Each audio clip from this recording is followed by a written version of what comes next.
Hey guys, this is the Spyderco Manix 2 lightweight with S110V steel.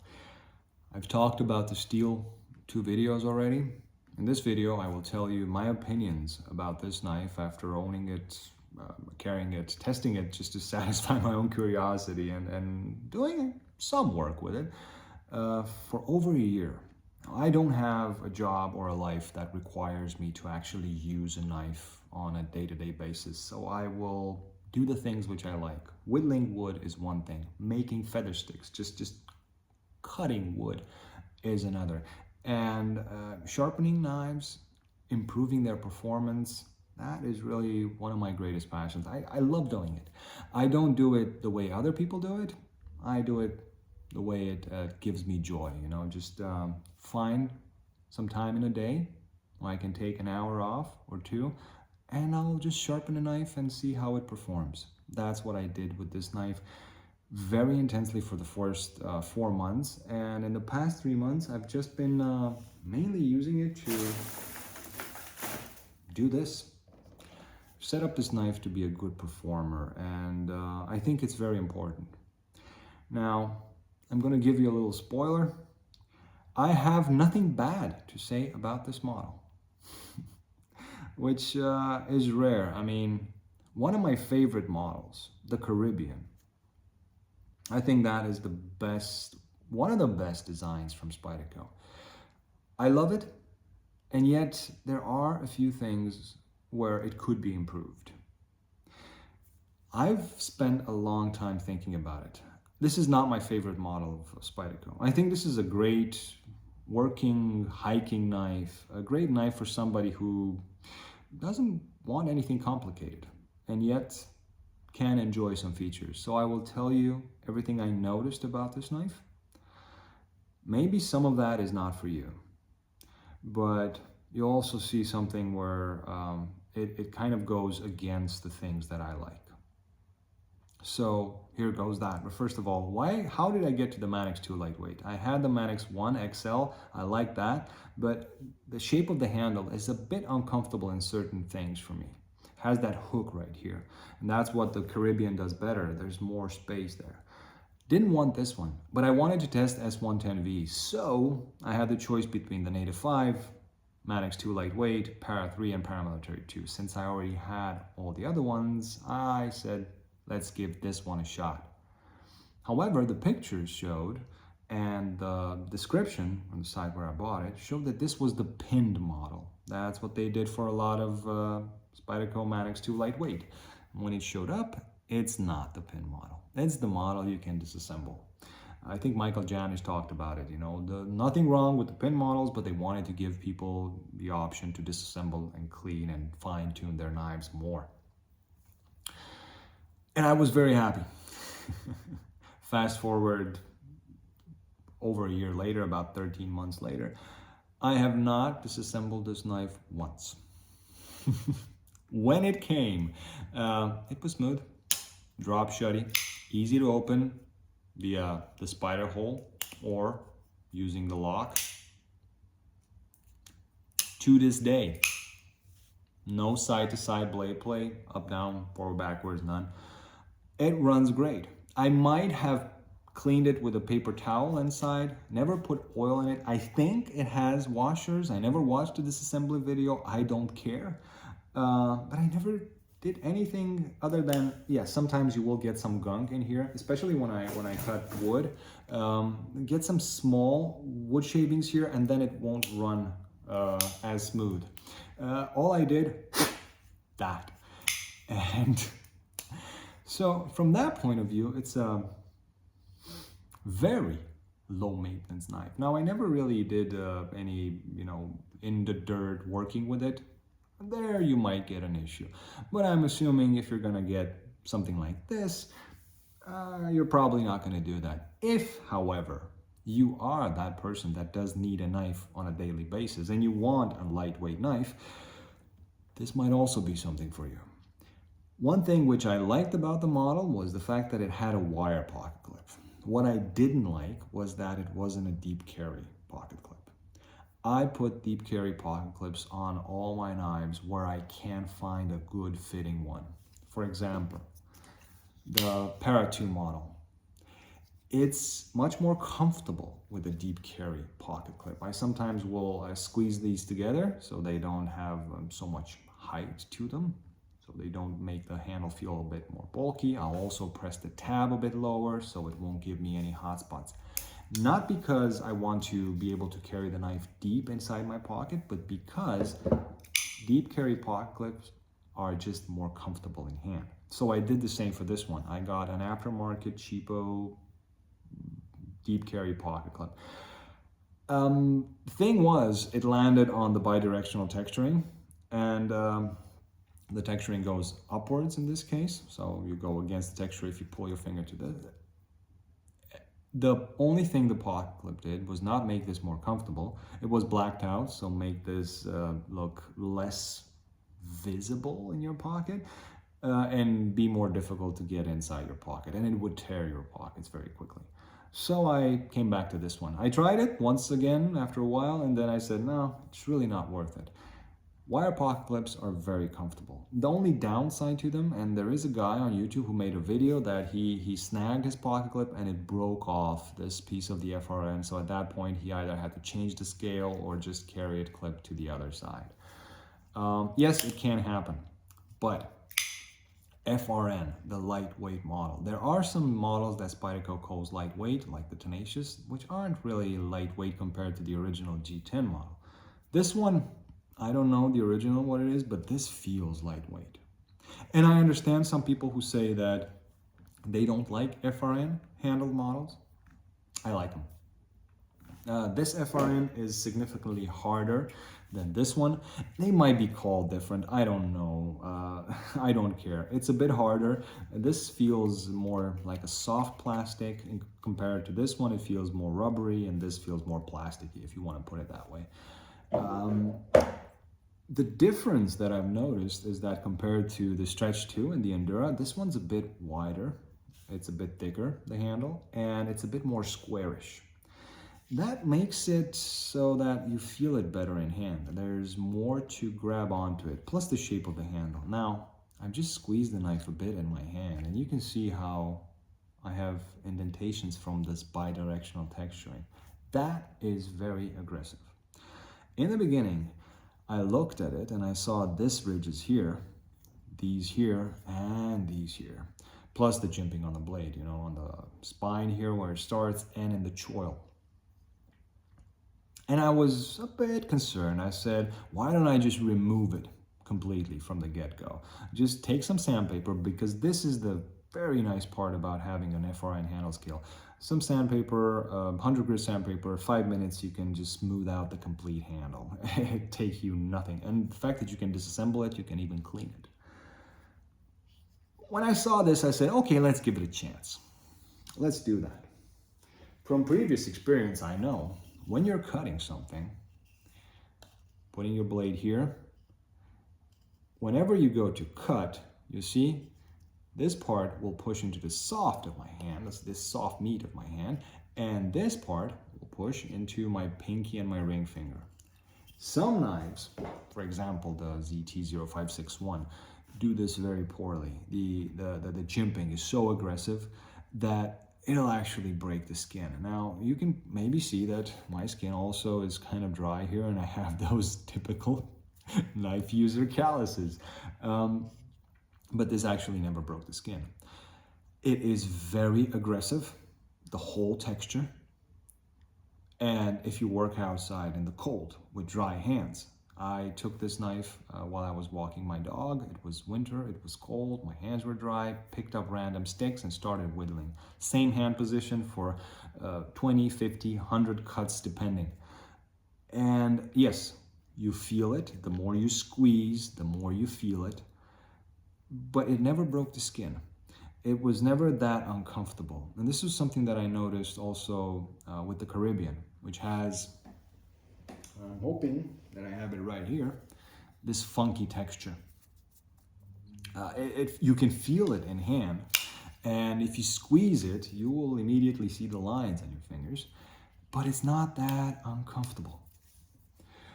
Same with this. There are knives like the Griptilian, the 551, the initial FRN model. That's a bit too aggressive. That will actually hurt. If you have to squeeze the knife hard and do 50, 100 cuts repeatedly in the same hand position, it will hurt. This one, oddly enough, didn't. So I never modified it. Whenever I see the potential to get more comfort in hand, I will modify. This is my Endura. The initial one I showed, which had a blue handle, and you can see that because I dyed it black and then I decided to smooth it out. And I went with sandpaper all around, even on the bidirectional texturing a bit, but more so here. This is very round. The difference between this and a standard Endura is not that big. Choking up on it now is a bit more comfortable because this is all rounded off, but the way this lifts up, this hump, that makes it really uncomfortable for choking up on. So yeah, sometimes you may need to do it if you have sensitive skin on your hands, yes, but I do it, and I do it for all my knives. And sometimes, like in this case, I bought a pair of aftermarket scales. I dyed them, then I decided to smooth them out. I did a skinny mod, and now the knife is very, very comfortable. This one, I did nothing to it because I'm just in this case, I think the whole thing, how aggressive the whole handle is, actually does more good than harm. I actually prefer it like this more than I would prefer to have a smooth handle. Now, if you would have to work with this 1 or 2 hours a day, every day, maybe smoothing out the parts that do create hot spots for you would be a good idea. However, the pocket clip doesn't. The thing which got me the most about this knife was somehow the consistency. And I'm happy I didn't get the G10 model. Not because I'm very tempted by it. I have to tell you, I do like this color, the blurple, whatever they call it. Some people don't like it. I think it's beautiful. The older you get, the more open you are about finding things beautiful or neat or cute. I think it's just a beautiful color. It stands out. I used to only like black knives. Nowadays, I'm really fine with blue handles, green handles, all sorts of colors. You know, you get bored when you see the same thing, when you hear the same thing. Yeah, it's the same thing. And I'm actually really happy that I got the lightweight version because I got to test out this handle. And there's a consistency to it. It's very aggressive. If I would have tested out the G10, I know Spyderco's G10 is great. Sometimes they make it more aggressive. Sometimes they do smooth it out. But this one, because they all have this plastic ball bearing cage, I think it's really consistent. There's the same aggression to the locking mechanism that you find in all the handle. And if you want to smooth it out, if you want to change this part for an aftermarket titanium cage, you can.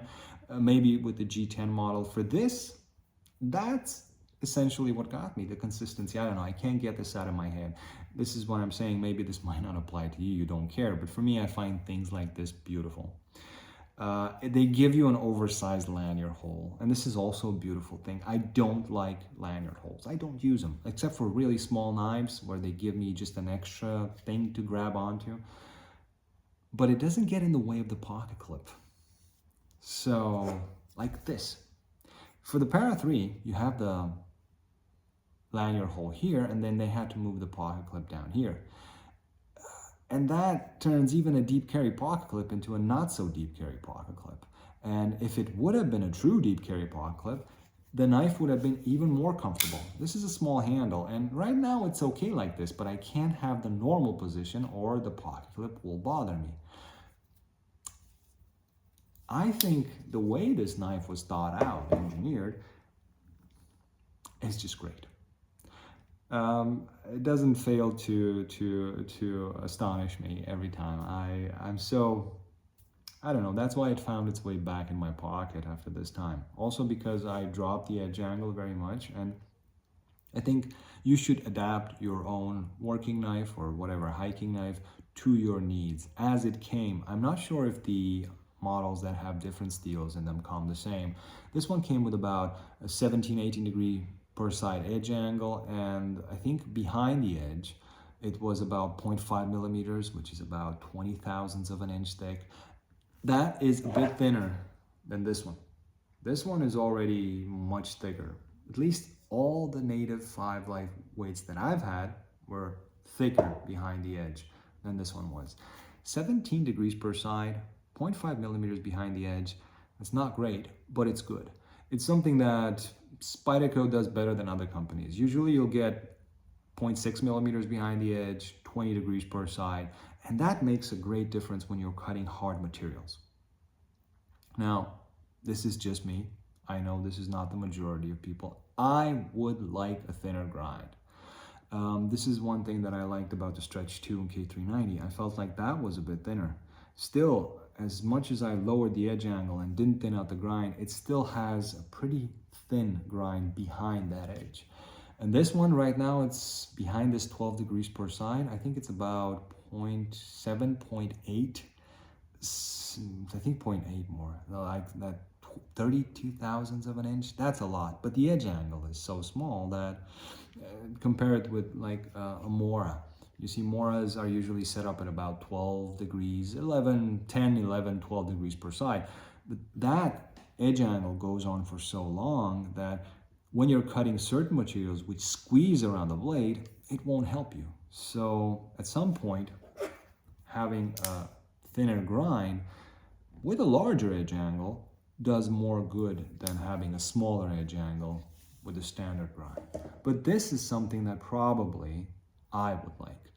Probably the average user who wants a beater knife, who wants a working knife, a hiking knife, where they don't have to practice very good blade control over the cut and, do this effortlessly. They wouldn't appreciate it. They wouldn't care about the fact that, okay, hey, if I just want to make very fine shavings that I can actually light up, I can just go like this, and I'm just kidding, this is the bad part. And then if I want thicker, I can do that with less effort. Some people don't care about that. Some people just want to be able to cut something with a knife, and that's it. Me, whenever I want to do really fine curlies like this, and light them with a ferro rod, and I can do that without a lot of effort. That's something that I enjoy doing. So for me, I would have preferred a thinner grind. I realize that most people are just fine, and the grind with which it comes, considering everything else that is on the market, not everything else. There are some knives that come with really thin grinds. The manly knives, for example. I have a Wasp, really thin behind the edge. Also, some real steel knives, really thin behind the edge. But over 95% of everything else on the market comes with thicker grinds, larger edge angles. So this, you could still call it, in that sense, a slicer. I like the fact that they used, I think this is the 14 millimeter spider hole. Some Spydercos have the smaller ones. Even if the action was not so good, you still have full access to the hole. This is important, especially when you have a locking mechanism that is both comfortable in deployment. So if you're just a working guy, you might need to hold on to something and then just open your knife, cut, put it away. It's very comfortable. And then something like this, where you have to look for the hole, especially if you're using gloves. I use gloves. If you cut a lot of wood, especially when you get started with a piece of wood and you want to choke up on the knife, you're gonna get wood splinters in your hand if you don't use a glove. So I like to avoid that. This can be operated with gloves with very much ease. Whenever you put gloves on, you do feel a bit stronger. The grip is much better, and yeah, you're gonna put more force behind the cut. But it works with or without gloves. without gloves, you will feel it's a bit more aggressive. What I noticed is that out of all the Spyderco knives, which I have, choking up on this one feels most comfortable. Yes, I do feel the jimping right here. This one doesn't bother me. This one does, but I don't feel it as much as with other models like the Stretch 2, or if I want to choke up on the Endura. Like I said, you see how raised this hump is here. It's far less raised, but I still feel it. However, comparing it with others, I didn't feel the need to run any diamond stone over it to smooth it out. It doesn't bother me that much.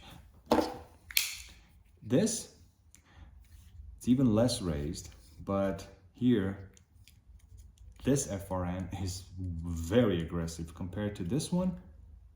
Very, very, very aggressive. It was like that for the first Native 5 lightweight I had. It's like that for this one. This one, in this hand position, now of course it's not going to be as comfortable because you're grabbing the blade here in your hand. You don't have a lot of, I mean, like this, push it, and you have a lot supporting your hand here. Here, not so much, but you do feel it, but it feels safe in hand. And as far as Spyderco knives go, I've tried also with the Para 2s. This is a bit more comfortable than my Carta scales, but it's not more comfortable than this one, simply because this hump is here, this ramp is here. It's much more pronounced and it will dig harder into my skin. Not bad. This one is the best. This is not my favorite Spyderco. My favorite Spyderco, it's probably somewhere between the Caribbean and the Gale Bradley 2. I just love the looks of the Gale Bradley 2. I think it's a very beautiful knife. It's not as comfortable as others, and the Caribbean overall, you know, as a working knife, a fidgety knife, specialized saltwater knife. I think this is just probably my favorite model. This is not my favorite model, but I can't find a flaw with it. I haven't disassembled it. I haven't watched any disassembly videos. I don't care. If you disassemble it, I mean, it's not that difficult to put back. Don't be afraid of it. But I didn't need to disassemble it. For me, like I said, the biggest point was the consistency. Everything is very, very aggressive, and it just makes sense the way it is. Spyderco does not put in a sharpening choil. I did that by myself. Some people are against them. I find them very useful, especially after I sharpen the knife 15, 20 times. I don't always pay just 100% attention to what I'm doing. Yeah, here you need to. And if you put a sharpening choil, that just makes your life easier. And the distal taper is nice. It's not as good as others, but this is why I say I see this as a working knife. I got the Paramilitary 2 in Maximet, and I am somehow sorry I didn't get it in the Manix 2 lightweight version, because I see that as more of a, you know, a brute working knife. And Maximet, that's how I also see Maximet. So yes, these were my thoughts on the Spyderco Manix 2 lightweight. Personally, I think it's a great design. I can't really find a flaw with it, and that is maybe just due to my age. The older you get, the more patience you have, and the more you start to appreciate certain things which you would have probably not liked sooner. So that was it. I know in my previous reviews, and I've always told you, when I found something I didn't like, I said it. For this knife, even the grind, there is a slight asymmetry to the grind, but it's not that noticeable. With other models, it's much more noticeable. And the quality from the knife, as it came from the factory, there was a good sharpness in the better Spyderco. Some Spydercos don't come with the very best edges. Some come with good edges, like the Bradley 2. That came with a terrific edge. This one, the Magna Cut Salt 5, great edge. A bit steep, but great. This one was very close to them. And I enjoy just everything about this model. So guys, hope you enjoyed the video. If I forgot to mention something, if you have any questions, comments, suggestions, let me know in the comment section. And I will try to get to them as soon as possible. Thank you for watching, and as always, have a great day.